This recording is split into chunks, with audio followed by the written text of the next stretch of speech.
Greetings and welcome to Chapter 12. Chapter 12 is about drugs and alcohol.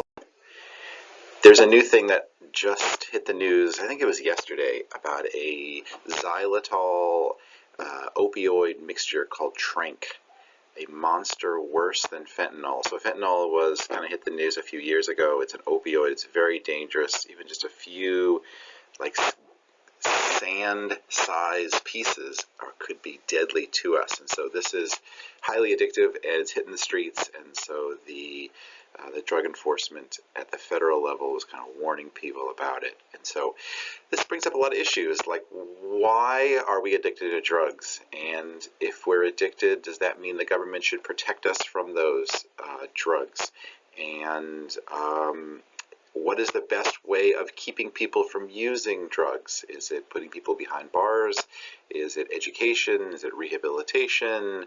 What if somebody is like out of control and they're addicted? Do they need to be punished, or do they need treatment? And how do we think about that? Are there other costs associated with it to society? And so that's kind of what we're going to be covering in this chapter. All right. Let's talk about the war on drugs. So the war on drugs was declared in the 1980s. We had been making drugs illegal since the 1800s. I think the first drug we made illegal was a form of opioid that the Chinese were smoking, Chinese immigrants in California. But in the 1980s, we really kind of like revved it into high gear by saying, drugs are really dangerous, and there was a lot more push to make drugs like at the same level as violent crimes, and so I think even to this day there are some violent crimes that you would receive less punishment than if you had a large amount of drugs, and a large enough amount of drugs that the law would say, you know what, we don't think you're just using this for personal use. We think you have an intent to distribute these drugs to other people, so we're thinking of you as a dealer. And so as a result of this war on drugs, we have had an incredible number of people go into our prison systems. I think we have among the most people behind bars in the world, like per 1,000 people. I think we have among the most. Maybe Russia and China are up there with us, but we're pretty high there. And many people are there related to drug offenses. Like maybe they're there for murder, but it might be related to a drug deal gone wrong, or someone was intoxicated on a drug, or something like that. So, all right, let's talk about some sociological perspectives on drug abuse, right? Not drug use, but actually using a drug in a way that is counter to what it's supposed to be used, which gets kind of tricky because it's like, well, illegal drugs aren't supposed to be used at all, and so I guess in that sense that would be considered drug abuse. But it's really more focused on why are people using the drugs in a very unhealthy manner, not just like using, even if it's an illegal drug, like on the weekends in a small amount for like a celebration or something like that. And so a lot of people say that drug abuse is hereditary. You can look at certain people groups and you can say, well, that a lot of those people groups are addicted, so it's probably something in the genes. We use this with Native Americans, and we say like, well, they haven't been exposed to much alcohol, which is kind of hard to believe, to be honest with you, that they didn't have fermented beverages. Which is why some people actually say that that's actually not true, that the reason why you have so many people who are addicted who are Native Americans has nothing to do with genetics. It's just due to the fact that many of them live in the worst possible land in the United States, and their condition in life is pretty terrible. And so that's why substance abuse is there. So as you can imagine, if the abuse is genetic, then there's not a whole lot the person can do, which in some ways takes the blame away from them, but in some ways you also could say it takes the responsibility away. And so what I have heard that I appreciate is, the reason why you're addicted is not your fault, but it is your responsibility, because, yeah, it's your life, and you can, because of the disease, you can do terrible things, and so you're responsible to manage that disease. So, all right, by far our biggest drug of, hang on one second. Our drug of choice in terms of illicit drugs, those are drugs that are illegal, are marijuana, followed by the misuse of prescription pain relievers. So this is really unfortunate, because when I was in the 20s, you didn't really hear about people misusing prescription drugs very much. I mean, occasionally you heard about it, but it just wasn't that prevalent. And now it's the #2 most used illicit drug in America, primarily because of opioids. There weren't that many opioids. If you're not familiar with opioids, opioid is a derivative of opium. Opium comes from the poppy flower. It is a painkiller. That is what it is prescribed for normally. It's got a lot of medical uses, but unfortunately, it is addictive in that form. It is very addictive, and people, have back problems since they go in and they get a prescription for OxyContin or some other opioid, and they can't get off. And sometimes that addiction happens very quickly, and it's also very deadly, because people could build up a tolerance pretty quickly, but then if they don't use for a few days, they actually lose that tolerance. So then if the user comes back thinking, oh, okay, well, last time I needed 4 pills in order to get the same effect, so I'm going to try 4 pills again, but the person's lost their tolerance, so that 4 pills could be enough to kill them. And so very scary. We lose a lot of people every year due to opioid misuse. So, all right. Let's look at the functionalist perspective. The functionalist perspective says, how can we keep society balanced and moving forward in regards to drugs? And so there are some norms. So we typically think about norms in the United States around drugs and alcohol, saying that, well, prescription drugs, for instance, they have a medical use. And so even people who would say, I don't really like marijuana, but if you would say, well, what about for medical use? They would say, all right, well, it's okay for medical use. And the same for, opioids. There's a medical function. And so if somebody needs that for glaucoma or they have a back problem, then that would be okay. And when it comes to alcohol, well, we've had alcohol around for thousands and thousands of years. And so in moderation, especially during times of celebration or, gathering together to kind of break the ice. And some people would say, as long as it doesn't people don't lose control and people are able to use it in a healthy manner, then people would say, well, it sounds like it's pretty functional for society. The problem with that is that there's no set in stone amount that is normal. So for instance, college students sometimes have the perception that everyone gets wasted on a Friday night, even though that's not reality. That perception, that idea. All right. According to Durkheim, there sometimes exists a situation called anomie, where people don't know what is normal, what to expect. This idea of lacking norms. There's no boundary that's clear for people, and people feel like, I don't know what's appropriate, especially if maybe a college student moves to a university setting and it seems like everybody is doing the things that they were taught not to do, and everyone's kind of just like, yeah, it's okay. That people are like, I don't know, if all the rules have just been thrown out, what is the limits? Just because some is, now considered okay in the new situation, does that mean a ton is also okay? And kind of like, that's a situation where people don't know how to behave in that situation. They feel isolated, unsure what's expected. In regards to drugs, but also in regards to other things, perhaps school and relationships. And so you could imagine this situation would be one that would be prone toward abuse, because people are looking to feel good and feel like, I know what's going on. I want the anxiety to go away. And so sometimes drug abuse occurs in this situation. People begin relying on that. So if functionalism is focused on what is beneficial, then conflict theory is focused on how do drug use, the drug laws, impact the rich and the poor. And so one of the things that conflict focuses on is that the rich lawmakers, or the lawmakers who are friends with the rich, they get to decide what the punishments are, what drugs are considered problems and which are not considered problems. And so if there is a people group, for instance, that the people in power don't like, they may pass laws banning or severely penalizing the substances that they use. And This happened with opium, the Chinese in the 1800s. Marijuana was about the Latinos, and crack was about African Americans.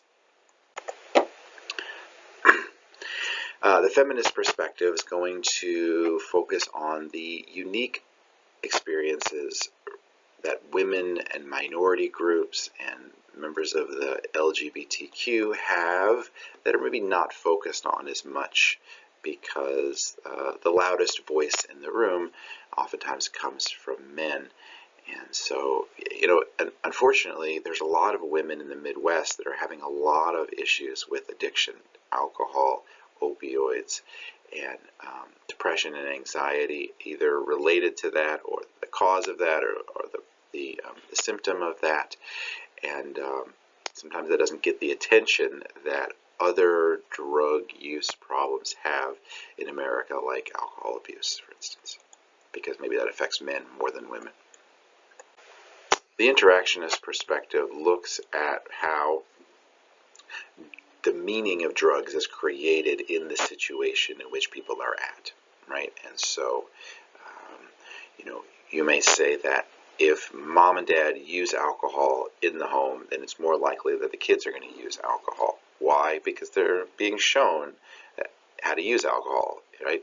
And if the child grows up a little bit and goes into junior high school and goes to a party and it seems to really know how to drink alcohol in ways other people don't, people may say, oh, that person is a drinker, or they're an alcoholic, or something like that. And then that label kind of sticks to that person, and then maybe they adopt it, whereas before they were just kind of doing what they maybe saw mom and dad do. But now they're being told by their peers that you have like an identity of a drinker, and so maybe they begin to agree with that, and they begin to say, hey, this is what I do, this is who I am. I've tried on this identity, my friends have given it to me, and I like the way it fits, and so I'm going to stick with it. So I mentioned here earlier about drug abuse versus addiction. So drug abuse is using it in a manner other than which it was intended, right? And it can lead to problems, impairment, or distress. Addiction is dependence, right? So if somebody, either they believe that they're dependent, they're psychologically dependent. So what do I mean by that? Well, sometimes the drug will actually leave the person's body, but they still believe that they need it, even though their body isn't crying out for it. They believe, like our brain does funky things sometimes, like sometimes dentists will like put a needle in our mouth but not touch our teeth, and we'll cry out in pain. It's not it's not physiological, it's psychological. We believe that we're being hurt even though we're not. Anyway, or physical, right? So people with, for instance, heroin addiction, their body is, throwing up and going through all these withdrawal symptoms, and the person feels, they're physically dependent on that drug. Alcohol is the same way. When people have been abusing alcohol for a long time, their body becomes dependent on it, and they can become physically ill, and sometimes people even die because their body is withdrawing from the drugs or alcohol, and isn't able to hold up under that. So sometimes people point out that the most abused drug, the most dangerous drug really in America, is legal and is pretty socially acceptable, and that's alcohol. I guess dangerous is, I don't know, an opinion, I suppose.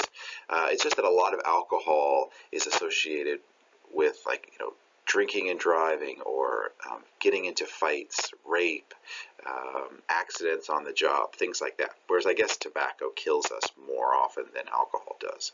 So anyway, let's talk about the 4 symptoms of alcoholism. How does somebody know when they're an alcoholic? People toss around the words alcoholic a lot. Oh, he drinks a lot, he's an alcoholic. Well, just because they drink a lot doesn't necessarily make them an alcoholic. There are people who have been sober for 20 years that call themselves alcoholics, right? So a craving is a part of it. The person has to be desiring, but strongly desiring alcohol. Loss of control. Their use is not in control. They can't just have a few beers. They are gonna, if they have one sip, they might as, they're then gonna drink a whole case, right? Their body is physically dependent upon it, and then tolerance. Tolerance is about the body being able to handle more and more and more of any substance. For instance, some people like myself can, become very intoxicated within, with a very small amount. One can of beer, I'm pretty much done. But some people can drink 24, and they're able to, stand up straight and have a logical conversation. Why? It's because their body has learned to adapt to in the presence of poison, really, and able to fend off the symptoms of that. So, if you've never been to an AA meeting and you're interested in alcoholism, go to an open AA meeting. They're very, very interesting, and the people there are just very genuine and have lots of integrity. Whenever I go to those, I'm always impressed with that organization and the people who are involved in it.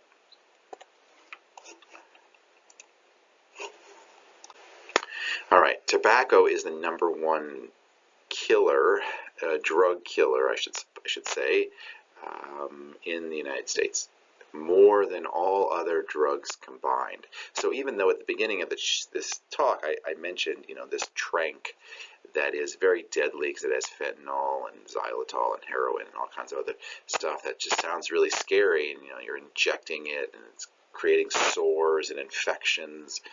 The reality is tobacco is going to kill way more people than that drug probably ever will. Right? 8 million people per year will die of diseases caused by cigarette smoke. The good news here is that only 19% of Americans are currently smoking. In fact, this is old data. It's probably less than that. It used to be somewhere around 40% of Americans were using tobacco. So we've really cut that number in half in the last, 50 or 70 years. So we're heading in the right direction. It's no longer socially acceptable. It's harder to do. People can't do it in public areas like they used to be able to in the past, at restaurants, bars. Used to be able to smoke in Congress, but it's harder and harder today. And it's so much more expensive. All right.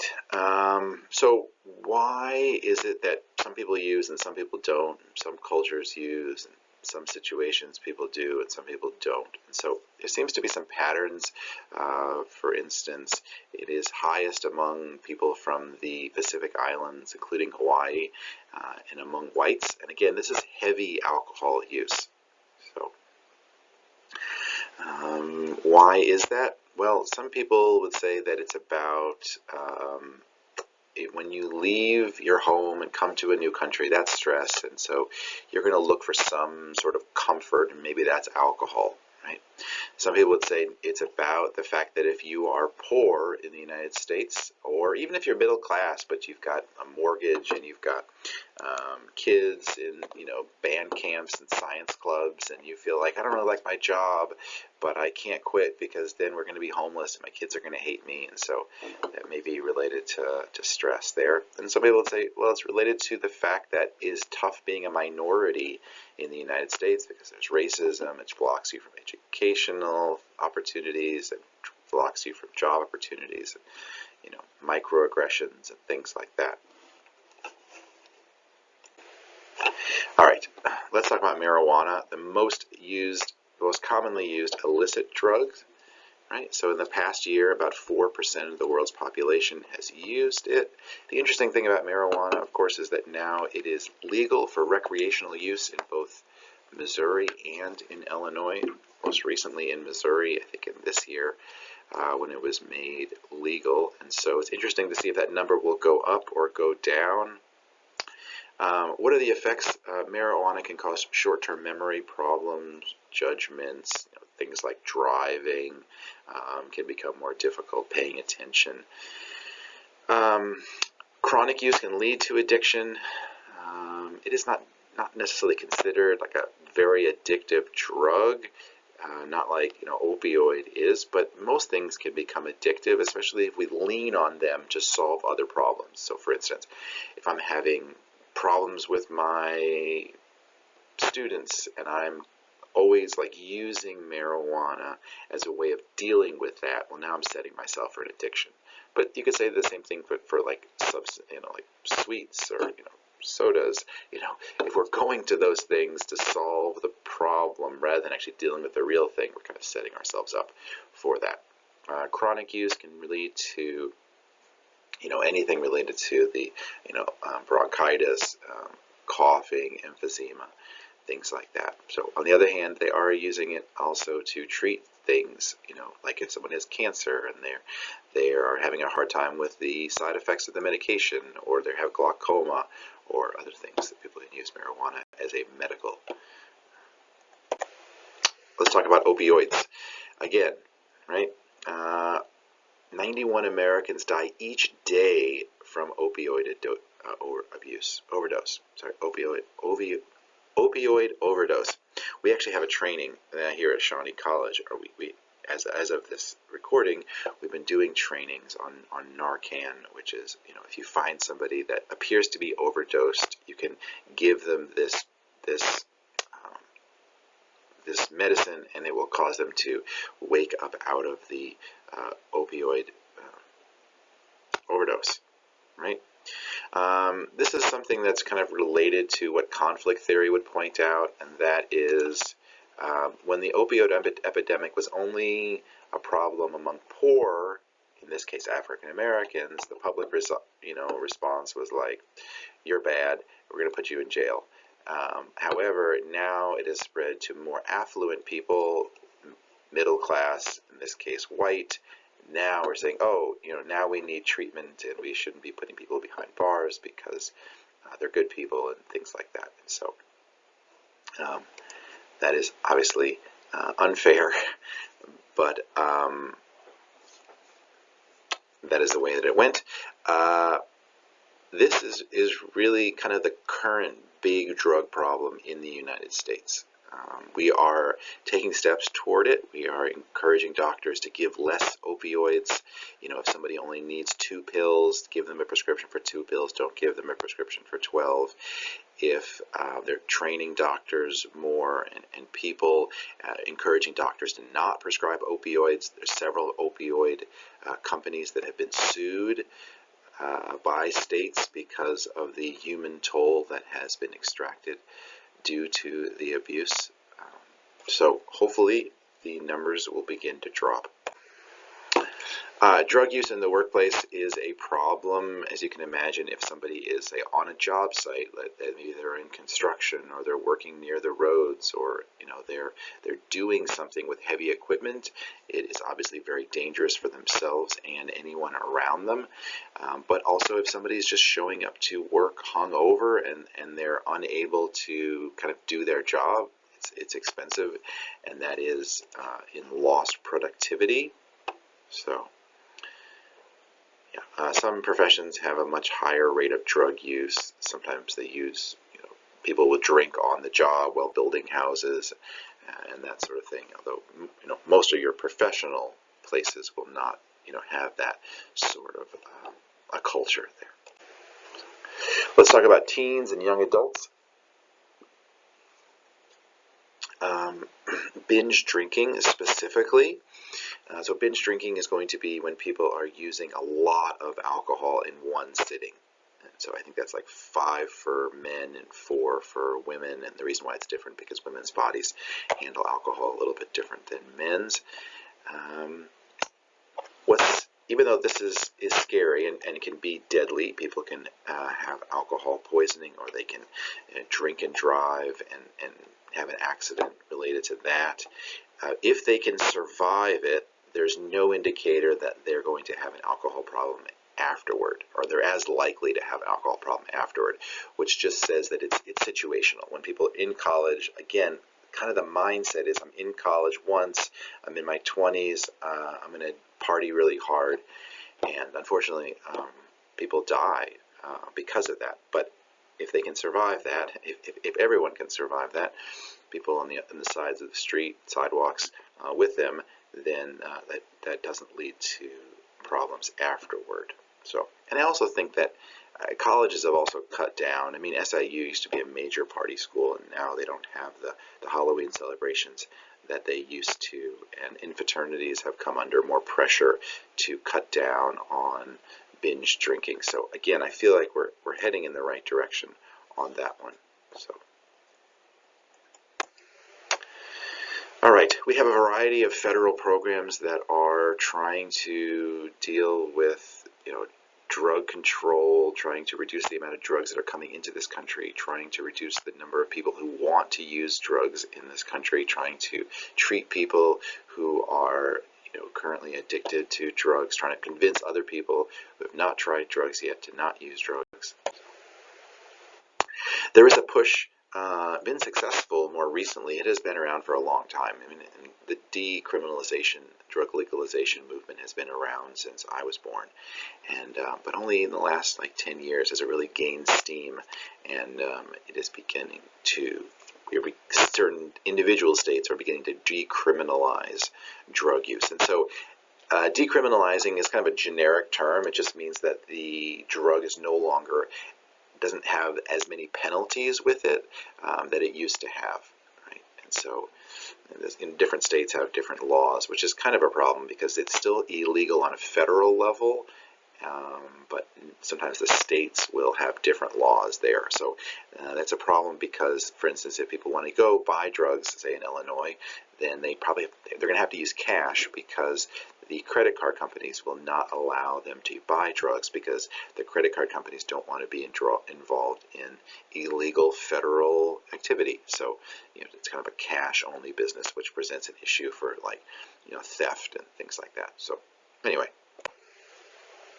Why do people support drug legalization? Well, they're going to point to the last 100 years, and they're going to say, listen, we haven't really succeeded in removing the problem that we were trying to remove. So we wanted drugs to be harder to get. They're not harder to get. We wanted to convince people to not use drugs. People are still using drugs, and the only things we've really done is spend a ton of money and put a ton of people behind bars and have little to show for it. So they're going to talk about drugs being a victimless crime. That is a crime where there's no victim.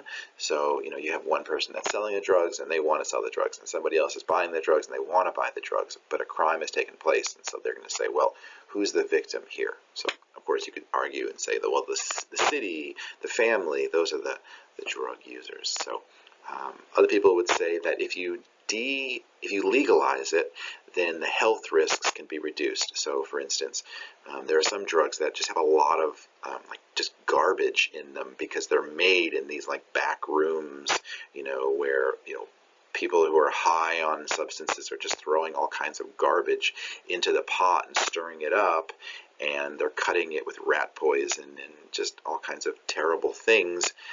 And as long as there's a little bit of the potent drug, then people are going to buy it and get high. But if you regulated it, if you made it legal, then you'd be building it, the Pfizer Corporation would be making, say, ecstasy rather than somebody in, Eastern Europe in some, back alley or, warehouse be using it. So you'd have a lot more purity and able to take the drugs more safely.